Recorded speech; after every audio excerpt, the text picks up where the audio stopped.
Order. The Honourable Jim Anderton. Point of order, Te Reo Flavel. Tēnā koe, Mr. Speaker. 2 nights ago, maybe, on the behalf of the Māori Party, I reiterated the stand that we took last year with respect to the pronunciation of Māori words.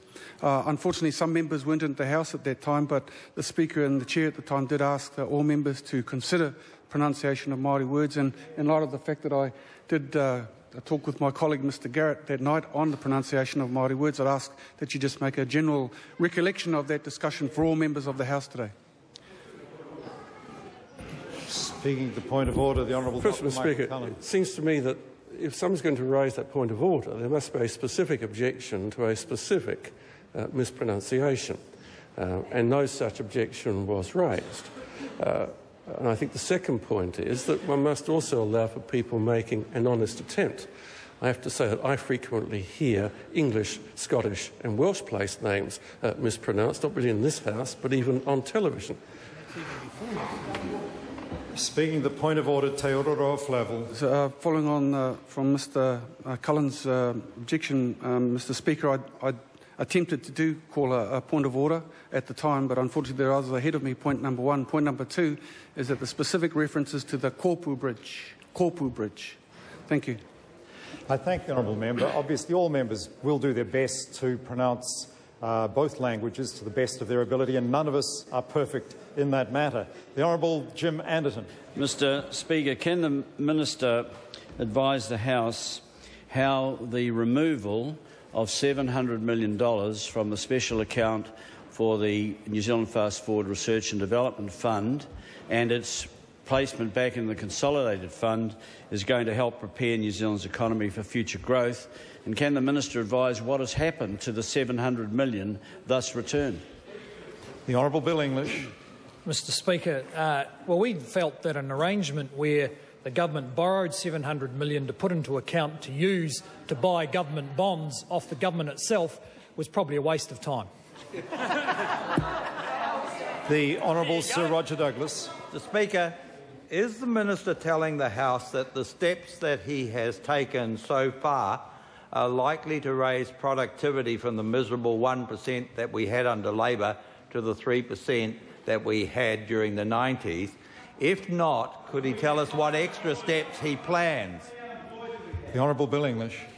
Mr. Speaker, some of the steps we've taken are directly focused on improving productivity. There's no single silver bullet, but among the measures I can quote to the member are the reductions in income taxation, which I know he favours, that we passed before Christmas, the small business package, which significantly reduces compliance costs, the introduction of the 90-day probation period that we passed before Christmas, and the very significant revisions of the Resource Management Act, which will be introduced to this House in the next few weeks.